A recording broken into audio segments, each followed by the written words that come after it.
جميعا إنه هو الغفور الرحيم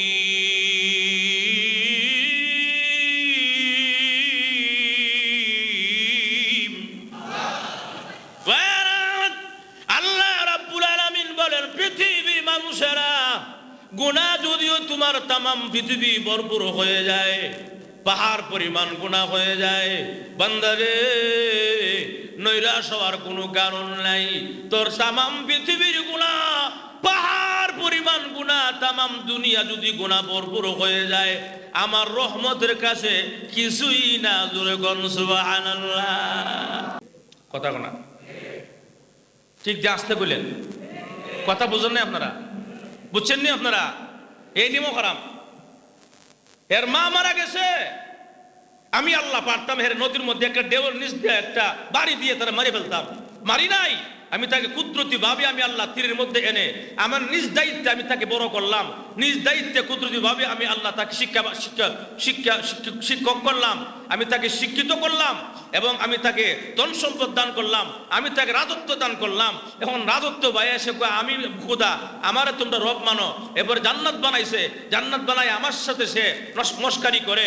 বলো এর থেকে নিয়ম হারাম আছে কিনা? এখন তুমি বলো আমার এই কাজটা করা ঠিক হয়েছে কিনা? সুবহানাল্লাহ জোরে বলো। আজরাইল কো আল্লাহ এটা যদি আমি আগে জানতাম, কথা বলো না, এই বিষয়টা যদি আমি আগে জানতাম, হেরে আবার আরেক ট্যাং লামে বেবে দিলাম, হেরে দুই ট্যাংটা অবস্থায় রুহুটা টাস করে নিয়ে আসলাম। কথা বলো না, এত নিমক করা। আল্লাহ যাকে এত বড় করলো, আল্লাহ যাকে এত মায়া করলো, আল্লাহ যাকে এত মোহব্বত করলো, আল্লাহ যাকে এত নিয়ামত দিল, আল্লাহ ধন সম্পদ দিল, আল্লাহ ক্ষমতা দিল, আল্লাহ পাক তাকে রাজত্ব দান করলো, এই আল্লাহর সাথে সে মানে আপনার কি বলে টক্কর দিয়ে জান্নাত বানায়, এর সিনেমা হারাম কেউ নাই। আল্লাহ সত্যি তুমি অনেক বড় দয়াবান। সুবহানাল্লাহ হইছে না? সত্যি তুমি অনেক বড় দয়াবান, তোমার তো অনেক মায়া বেশি দেখা যায়। আমি হইলে এরা আবার গোড়ার থেকে লামার সুযোগ, এরা দুই ট্যাং থাকতোই আমি আজরাইলে তাবাতে নিয়ে আসতাম আর টাস করে মানিতে পড়তো। এটাই ছিল তার শাস্তি। যেরকম ঠিক কিনা? এখন মূল কথাটা শুনি, আসল কথাটা। এখন এই কথাটা বললাম, এখন এই কথাটা বলার জন্য কেন যেটা বলবো, আল্লাহ বলে আজরাইল যখন তুমি তাকে রুহটা কবজ করতেছ, সে জানে আমার আর বাঁচার উপায় নাই, শেষ, ওখানে আমার রুহটা কবজ হয়ে যাবে, আমি এখন মরে যাব। এই সময়ও আমি আল্লাহ সাদ্দাদের মুখটা দিকে তাকাইছি না। সুবহানাল্লাহ জোরে কোন। এই সময়ও নিমক হারাম, এই নিমক হারামের হতভাগার জিহ্বার দিকে আমি তাকাইছিলাম। একবার যদি জিহ্বার নাড়ায় বলতো আল্লাহ আমি যা খুঁজি সব ভুল করছি, আমার মাফ করে দাও, আমি আল্লাহ মাফ করে দিতাম তো দিতাম, আমি আল্লাহ তারা হায়াত বাড়াইতাম। কি বলেন? আল্লাহর মায়া দিয়া কম না বেশি? আল্লাহর মায়া এত বেশি, মায়া এত বেশি, মায়া এত দয়া আল্লাহর। এত গুনাহ করি আমরা, পাপাচার করি সমাজে, প্রত্যেকটা হোটেলে হোটেলে গুনাহ হয়, প্রত্যেকটা ফ্ল্যাটে ফ্ল্যাটে গুনাহ হয়। কথা বলা, এগুলো গুনাহ আল্লাহ সব দেখে, আল্লাহ গোপন রাখে। আল্লাহ না সত্তার, সত্তার মানে হলো কি? গোপন রাখা। অয়ুব আল্লাহ গোপন রাখেন, গোপন রেখে সমাজে চলতে দেন। এত বড় বাহাদুরি করো, এত বড়াই করো, তুমি কি জানো তোমার কি পরিমাণ পাপ আছে? যদি আমি আল্লাহ পাপটা প্রকাশ করে দেই, তোমার গুনাহ প্রকাশ করে দেই, সমাজে চলতে পারবে না, লজ্জায় চেহারা লুকায়ও তুমি পথ পাবে না। কথা ঠিক কি না? আল্লাহ যে দয়াবান, আল্লাহ যে রহমান রহিম, এই জন্য আল্লাহ পাক রব্বুল আলামিন সুযোগ দেয়, সুযোগ দেখি। এরপরও দেখি বান্দা একটা সময়ে কোন রকম নিয়ে বান্দা তওবা করবে, আমি আল্লাহ তাকে আমার কুদরতি গুলো উঠায় নেব। সুবহানাল্লাহ, রহমতের গুলো উঠায় নিব, উঠায় নিয়া এমন ভাবে আমি আল্লাহ মাফ করব যেন আগে কোনো গুনাহ হয়েছিল না। এই জন্য আমার কথা না, রাসূল নিজে হাদিসে বলেছেন আত্তাইবু মিনাজ যামবি কামান লা যামবা লাহু। আল্লাহর রাসূল বলেন যে তওবাকারী ব্যক্তি যখন তওবা করে এমন ভাবে সে পবিত্র হয়ে যায় যেমন আগে তার কোনো গুনাহ হয়েছিল না। এই জন্য তওবা করতে হবে বেশি বেশি। বুকে হাত দেয়া কেউ বলতে পারবেন নি আজকে যে আমি গুনাহ করি নাই? কথা বল, আমার গুনাহ নাই এই কথাটা কি বলতে পারবে কেউ? যদি বলতে পারেন 1 লক্ষ টাকা পুরস্কার পারবেন কেউ? কেউ পারবেন না। তার মানে আমার টাকা লাগবে দেওয়া। কথা বল না। হাই হাই, আমাদের গুনাহ আর গুনাহ। এই জন্যে গুনাহ থেকে তওবা করা। আমাদের নবী যার কোনো গুনাহ ছিল না, বেগুনাহ মাসুম নবী, যার আগের গুনাহ মাফ, পরের গুনাহ মাফ, উনি 70 বার তওবা করে। কয়বার? আপনারা সুবহানাল্লাহর আওয়াজে বোঝা যায় না, আরো জোরে কান। যার কোনো গুনাহই নাই, যার নিষ্পাপ, আগেও গুনাহ নাই, পরেও গুনাহ, আল্লাহ ডিক্লার দিয়েছে ও নবী আপনার আগের গুনাহ মাফ, পরের গুনাহ মাফ, এর পরও 70 বার তওবা করে। আর আমাদের আগেও আছে গুনাহ, পরেও গুনাহ, গুনাহ জর্জরিত আমরা, এর পরও আমাদের তওবা একবার, মাসে একবার হয় না। অন্য হাদিসে আসছে রাসূল 100 বার তওবা করছে। সুবহানাল্লাহ বল, ডেইলি 100 বার তওবা। আল্লাহু আকবার। রাসূলকে জিজ্ঞাসা করা হয়েছিল, রাসূল আপনি এত তওবা কেন করেন, এত কান্নাকাটি কেন করেন? এমনি জবাব দিছিলেন যে আমি তওবা করি, আমার তো গুনাহ নাই, আমি নিজেও জানি, আমার উম্মত যেন শিক্ষা গ্রহণ করে তওবা। সুবহানাল্লাহ। আমার উম্মত যেন গুনাহ হয়ে গেলে লগে লগে তওবাকে লজ্জিত শর্মিন্দা হয়। আল্লাহ আমি অপরাধ করে লাইছি, আমি গুনাহ করে লাইছি, আল্লাহ আমার মাফ করে দাও। আল্লাহ পাক রব্বুল আলামিন তাকে মাফ করে দিবেন, এটা আল্লাহর ওয়াদা। সুবহানাল্লাহ জোরে বল। এজন্য আল্লাহ বলেন লা তাকনাতু মির রাহমাতিল্লাহ, আমার রহমত থেকে নৈরাশ হয়ো না বান্দা। অনেক গুনাহ করছো তুমি, তুই মনে করো যে তোমার আর কোনো উপায় নাই, নৈরাশ হয়ো না। সুবহানাল্লাহ। লা তাকনাতু মির রাহমাতিল্লাহ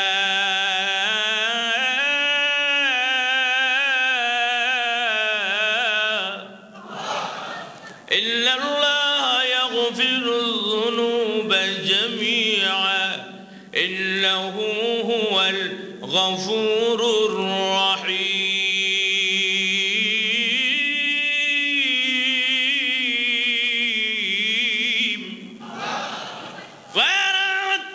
আল্লাহ রাব্বুল আলামিন বলেন পৃথিবীর মানুষেরা, গুনাহ যদিও তোমার তামাম পৃথিবী ভরপুর হয়ে যায়, পাহাড় পরিমাণ গুনাহ হয়ে যায়, বান্দারে নৈরাশ হওয়ার কোনো কারণ নাই।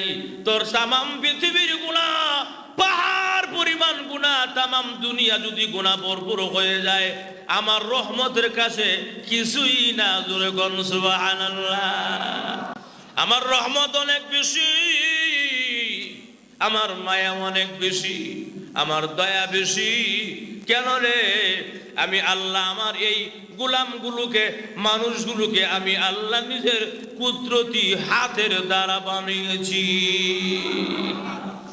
তামাম পৃথিবীর সব মাখলুকগুলো আল্লাহ নিজের হাত দিয়ে বানায় নাই। মহান আল্লাহ রব্বুল আলামিন ফেরেশতার মাধ্যমে অর্ডার করেছেন। আল্লাহ কোন বলেছেন হয়ে গেছেন, কিন্তু আল্লাহ মানুষকে কোন বলিয়া বানায় নাই। আল্লাহ বলেন মানুষেরা রে, আমি আল্লাহ রব্বুল আলামিন নিজের হাত দিয়া তোমাদের চেহারাটা বানাইলাম।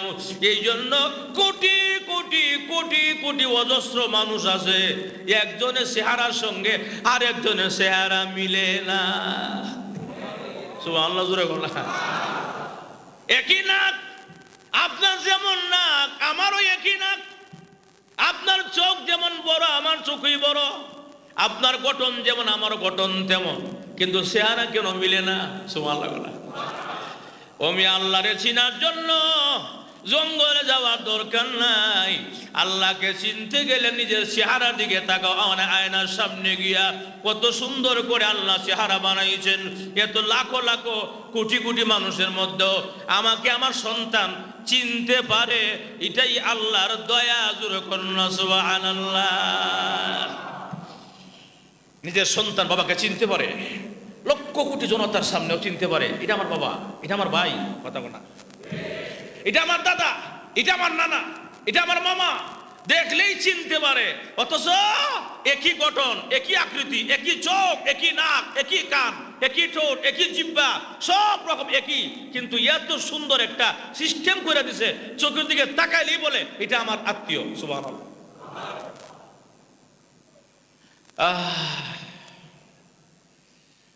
আল্লাহ পাক সবচেয়ে বড়, আল্লাহ সবচেয়ে বড় মহান, আল্লাহ সবচেয়ে বড় দয়ালু। আল্লাহর মতো দয়ালু, আল্লাহর মতো মায়া পৃথিবীতে আর কারো হবে না, হচ্ছে না, হবেও না। কথা বলতে কিনা? অতএব আমরা ভয় করবো কারে? আরো জোরে, আল্লাহকে ভয় করতে হবে। আল্লাহকে যে ভয় করে সে প্রকৃত মানুষ। আল্লাহকে যে ভয় করে না এও মানুষ প্রকৃত মানুষ হতে পারে না। দুনিয়ার কাউকে ভয় করা যাবে না, দুনিয়ার কোনো মাখলুকের ভয় ভিতরে ঢোকানো যাবে না। একমাত্র ভয় ঢুকাই যাবে আল্লাহ। যা কিছু করবে আল্লাহ, যা কিছু হবে আল্লাহর তরফ থেকে হবে। দুনিয়ার মানুষ কিছু করার ক্ষমতা নাই। হয়তো সাময়িক সময়ের জন্য আমাকে বিপর্যয়ে পালাইয়া দিবে, কিন্তু সব কিছু করনেওয়ালা একমাত্র কে? ওয়া মাকারু ওয়া মাকারাল্লাহ ওয়াল্লাহু খায়রুল মাকিরিন।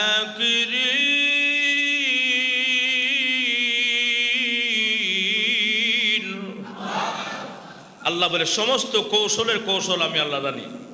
তুমি যা কৌশল করবা তার সে কৌশল আমি আল্লাহ বেশি জানি। সুবহানাল্লাহ।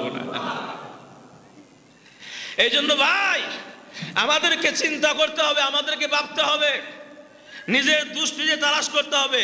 আমরা নিজের দোষটা তালাশ করি না, আরেকজনের দোষ তালাশ করি। কথা কন? খুব খেয়াল করেন, শাহ আশরাফ আলী থানভী রহমাতুল্লাহ আলাইহি, মুজাদ্দিদুল মিল্লাত শাহ আশরাফ আলী থানভী রহমাতুল্লাহ আলাইহি, উনি এমন এমন আনুকা কথা বলতেন। আল্লাহ ওয়ালা ছিল এবং বড় আলেম ছিলেন, এবং কথা বললে কোরআন হাদিস ভিত্তিক কথা বলতেন, বাহিরে আউট কোনো কথা নাই, সব কোরআন হাদিস ভিত্তিক কথা বলতেন। এমন একজন আল্লাহ ওয়ালা বুজুর্গ আলেম ছিলেন, আল্লাহ প্রিয় ছিলেন। সুবহানাল্লাহ। আমরা আরেকজনের নাম শুনেছি, শেখ সাদি রহমাতুল্লাহ আলাইহি, নাম শুনছি আমরা। শেখ সাদি রহমাতুল্লাহ আলাইহি উনি একটা কবিতা কয়ে ওই আল্লাহর নবীর মোহব্বত পেয়ে গেছে। সুবহানাল্লাহ। ভালোবাসা পেয়ে গেছে, ভালোবাসা। আমরা অনেকেই পড়ি, আজকেও পড়ছি আমরা ওনার কবিতাটা। কোনটা? বালাগাল উলা বিকামা কাশাফাত দুজা বিজামালিহি হাসনাত জামিউ খিসালিহি সাল্লু আলাইহি ওয়া আলিহি। সুবহানাল্লাহ। এই শেখ সাদি রহমাতুল্লাহ আলাইহি অনেক বড় কবি ও সাহিত্যিক। উনি কত কবিতা বানাইছে দুনিয়ায়। এমুক নেতারা গিয়ে কবিতা বয়ে খুশি করে, এমুকের নামে কবিতা লেখে, এই কবিতা সেই কবিতা, সাহিত্যিক এত সুন্দর কবিতা উনি লেখে। হঠাৎ করে উনি একদিন ভাবতেছে, শেখ সাদি রে, নিজে নিজে বলতেছে, শেখ সাদি জীবনে কত কবিতা লেখলে রে, এমন একটা কবিতা কি আছে তো না যাতে কোনো উসিলা নাই। অতএব তুমি এমন একটা কবিতা লেখো যেই কবিতা তোমার নাজাতের উসিলা হবে। সুবহানাল্লাহ। শেখ সাদি রহমাতুল্লাহ নিজেকে প্রশ্ন করলেন, প্রশ্ন কইরা নিজে অনুশোচনা লজ্জিত হইয়া নিজের কলম দিয়ে লেখা শুরু করলেন। বালাগাল উলা বিকামালিহি কাশাফাত দুজা বিজামালিহি হাসনাত জামিউ। এরপরে আপনারা কয়েন আর কয়েন আর কয়েন না, এরপরে উনি পারে না। এই যে তিনটা লাইন হয়েছে, কবিতা মিলতে গেলে 60টা লাইন লাগবো। কথা কোনা? বালাগাল উলা বিকামালিহি এক লাইন, কাশাফাত দুজা বিজামালিহি 2 লাইন, হাসনাত জামিউ খিসালিহি 3 লাইন। কথা কোন? এরপরে তার মনে হইতেছে না, বারবার চেষ্টা করতেছে, বারবার পড়তেছে, কিন্তু মনে হইতেছে না কি এরপরে শব্দটা কি লিখতাম। অনুশোচনা, লজ্জিত, আইরে শেখ সাদি কি কবি হইলে, নবীর নামে একটা কবিতা তুই লিখতে পারলে না। নিজের নিজে কইতেছে নিজেরে। যারা আল্লাহওয়ালা এরা নিজের নিজে অনুশোচনা করে, যারা আল্লাহওয়ালা নিজের নিজের দোষী মনে করে, আর একজনকে না। কথা কোনা? আরে শেখ সাদি জীবনে কত কবিতা লেখলে রে। তামাম জাহানের সৃষ্টিকর্তা, তামাম জাহানের পালনেওয়ালা আল্লাহ পাক রব্বুল আলামিন উনার নবীর শানে তামাম পৃথিবীর নবী যিনি, রাহমাতুল লিল আলামিন যিনি, উনার নবী কবিতা লিখতে গেছো, ওনার ভুলে গেছো, পারো না। তোমার মতো হতবাগার কেউ না রে শেখ সাদি, আর পারলা না। চিন্তায় বিভোর হয়ে গেছে, মানে রাত্রে লক্ষ্যে বসতে মানে আর আসতেছে না, বারবার পরে আর একটা লাইন আসতেছে না, বারবার পরে একটা লাইন আসতেছে না। শেষ পর্যন্ত মানে কলমটা হাতিলে ওই ঘুম আসছে, ঘুমায় গেছে। সুবহানাল্লাহ বলা। ভিতরে একটা চিন্তা আছে না নাই? কি আর চিন্তা? না পারার চিন্তা, পারি না, আর পারতেছি না, নলেজও আসতেছে না, ব্রেইনে আসতেছে না। ঘুমের ঘরে স্বপ্নে দেখে মুহাম্মাদুর রাসূলুল্লাহ সাল্লাল্লাহু আলাইহি ওয়াসাল্লাম স্বপ্নে হাজির হয়ে গেছে। না আরো জোরে কেন? আল্লাহু আকবার। রাত শেখ সাদি, কিসের চিন্তা তোমার দেখা যায়? চিন্তা বিভোর হয়ে গেল। এত চিন্তা কেন তুমি করো? একটু বলবাই কি আমাকে? শেখ সাদি রহমাতুল্লাহ আলাইহি আল্লাহর নবীকে স্বপ্নে দেখে সালাম দিলেন, আসসালাতু ওয়াসসালামু আলাইকা ইয়া রাসূলুল্লাহ, ইয়া হাবিবাল্লাহ, ইয়া রাহমাতুল লিল আলামিন, ইয়া সাইয়্যিদাল আম্বিয়া, ইয়া আশরাফুল আম্বিয়া, রাহমাতুল লিল আলামিন। ওগো নবীজি, আমার জীবন ধন্য, আমার আঙ্গিনায় আপনার আগমন হয়েছে। এ শেখ সাদি বলো, কেন টেনশন করো? কেন তোমার চেহারা মলিন মলিন দেখা যায়? এমনি শেখ সাদি রহমাতুল্লাহ আলাইহি ঘুমের ঘরে স্বপ্নে বলেন, ওগো নবীজি, আমি জীবনে কত কবিতা লিখলাম, কত পদ্য লিখলাম, কত গদ্য লিখলাম, কত সাহিত্যিক হলাম আমি, কিন্তু আপনার নামে আমি কবিতা লিখতে গিয়া 3টা লাইন লিখেছি, আর একটা লাইন যে আমার মাথার মধ্যে আসে না, নলেজও আসে না, চিন্তা করতে করতে আর মাথায় আসে না, এমনি ঘুমায়ে গেলাম। ঘুম এসে গেছে, জোরে কোন সুবহানাল্লাহ। ঘুম এসে গেছে, স্বপ্নে যে ঘুম এসে গেছে, এর লেগে আমি টেনশনে মগ্ন আছি। এমনি আল্লাহ নবী, বিশ্ব নবী রাহমাতুল লিল আলামিন স্বপ্নে যোগে বলেন, শেখ সাদি রে, হাতের মধ্যে কলমটা নে। আল্লাহু আকবার, জোরে কোন নে, হাতের মধ্যে কলমটা নে। শেখ কি লিখবো? তুমি আগে পড়ো এবং লেখো, বালাগাল উলা বি কামালিহি, কাশাবাত তুজা বি জামালিহি, আসনাতু জামিউ খিসালিহি। হুজুর আমি তো আর পারি না। এমনি আল্লাহর রাসূল বলে, আমি বলি তুমি লেখো, সাল্লু আলাইহি ওয়া আলিহি। আল্লাহু আকবার। রে শেখ সাদি, লেখো সাল্লু আলাইহি ওয়া আলিহি। তাহলে 3টা লাইন হলো শেখ সাদির, আর একটা লাইন নবীর নিজের মুখের। এই জন্য ভাইয়েরা আমার, শেখ সাদি রহমাতুল্লাহ আলাইহি আল্লাহর ভালোবাসা, আল্লাহর নবীর ভালোবাসায় এমন ভাবে তিনি পাগল ছিলেন, স্বপ্নে যুগে আল্লাহর নবীর দিদার হয়ে গেছে। রাসূল বলেছেন, যদি স্বপ্নে আমাকে একবার কেউ দেখে, তামাম জাহান্নামের আগুন তার জন্য হারাম হয়ে যায়। স্বপ্নে আমাকে কেউ দেখলে একবার জাহান্নামের আগুন হারাম হয়ে যায়। তবে শুনো, দুনিয়ার ওলি বুজুর্গ, ওনার সুরত শয়তান ধরতে পারে, কিন্তু আমি একমাত্র নবী, আমার সুরত শয়তান ধরতে পারে না, পারবে না। সুবহানাল্লাহ। যারা আমাকে স্বপ্নে দেখে, বাস্তবই দেখেছে, শয়তান অন্য সুরত ধরতে পারে, কিন্তু আমার সুরত শয়তান ধরতে পারে না। সেই শেখ সাদির কথা আমি বলতেছিলাম। শেখ সাদি রাহমাতুল্লাহ আলাইহি কোথাও যাবেন, সফরে নৌকা উঠে আরোহণ করেছেন, নৌকার মধ্যে উঠেছেন, নৌকার মাঝিও ছিল একজন বড় আল্লাহওয়ালা। সুবহানাল্লাহ। ওনার নাম সম্ভবত আবুল হাসান সরওয়ার্দী রহমাতুল্লাহ আলাইহি। আবুল হাসান সরওয়ার্দী উনিও বড় আল্লাহওয়ালা বুজুর্গ ছিলেন, পীর সাহেব ছিলেন, আল্লাহ মারিফত জগতের একজন আল্লাহওয়ালা ছিলেন। উনি বলেন, এ শেখ সাদি, আমার নৌকা তুমি আরোহণ করেছো, আরে আমি তোর এখন খেলাফত দিয়ে দিলাম। সুবহানাল্লাহ।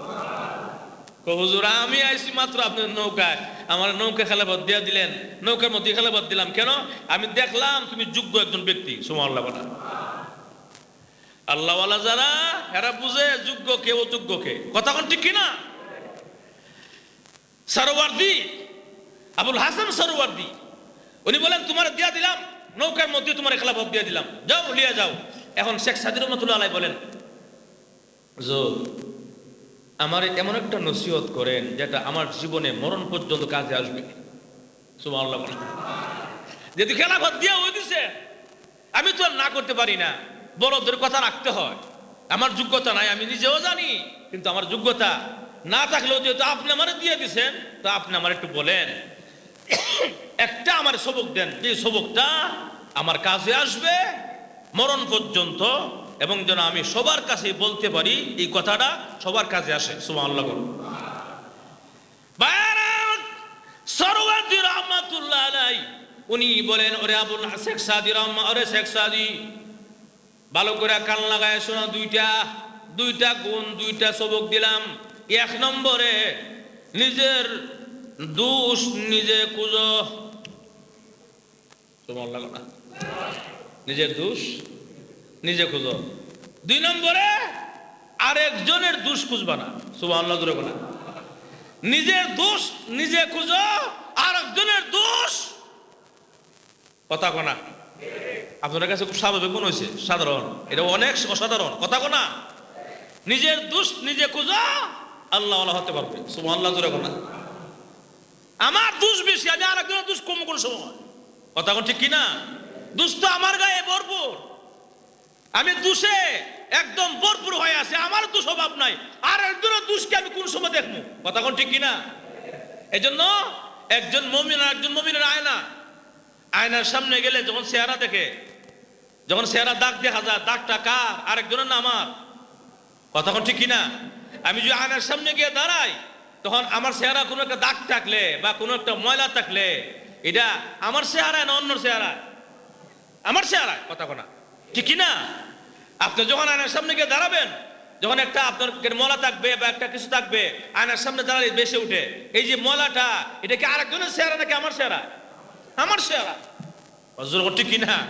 তা আমার চেহারায় ময়লা ভরপুর, আমি আরেকজনের ময়লা নিয়ে আমি কেন আলাপ করি, কথা কোন ঠিক কিনা? নিজের দোষ নিজে খুঁজো, আরেকজনের দোষ খুঁজো না। নিজের গুণ নিয়ে কোনো সময় বড়াই করিও না, নিজের গুণ নিয়ে বড়াই করিও না, আর আরেকজনের দোষ খুঁজিও না, কথা কোনা। এই সবক দুইটাই দিছে, দুইটা সবক যথেষ্ট, কথা কোনা। আগের যুগে গোলাম বিক্রি হইতো, গোলাম, বুঝছেন, গোলাম বিক্রি হইতো, তো কালো গোলাম, অনেক কুচ্ছি গোলাম রাস্তা দিয়ে যাচ্ছে, গোলামরা আবার ওই যে বসন্ত হয়েছিল, বসন্ত পর্যন্ত ফক্স, আপনারা দেশে বর্তমানে ফক্স নাম দিয়েছে, এটা আগে এখন বর্তমানে ছোট ছোট হয়, আগে একটু বড় হইতো, এই ফক্সের ভিতরে গুড়ার ভিতরে পানি হইতো, পানি হয়ে যখন ভালো হইতো, ভালো পরে গর্ত গর্ত থাকতো, গর্ত গর্ত আছে না নাই? এই বেড়া এমনি কালো, আবার ফক্স হয়ে চেহারা নষ্ট হয়ে গেছে, এত বিচ্ছি মানুষ, আবার চেহারা কাটা কাটা। এই লোকটা গোলাম রাস্তা দিয়ে রওনা করছে, নিজ দিকে ছায়া ছায়া ছায়া ছায়া, এমনি নিজ দিকে ছায়া ছায়া যখন রওনা করছে, এমনি দেখে রাস্তার মধ্যে একটা আনা দেখা যায়। আগের যুগে তো আনা আসেন না, কথা কোনা। আগের যুগে এত আনা ছিল না, আনা খুব কম ছিল, আনার সময় অনেকে দাঁড়ানোই ছিল না, বহু আগের কথা, ওই যে গোলামের যুগের।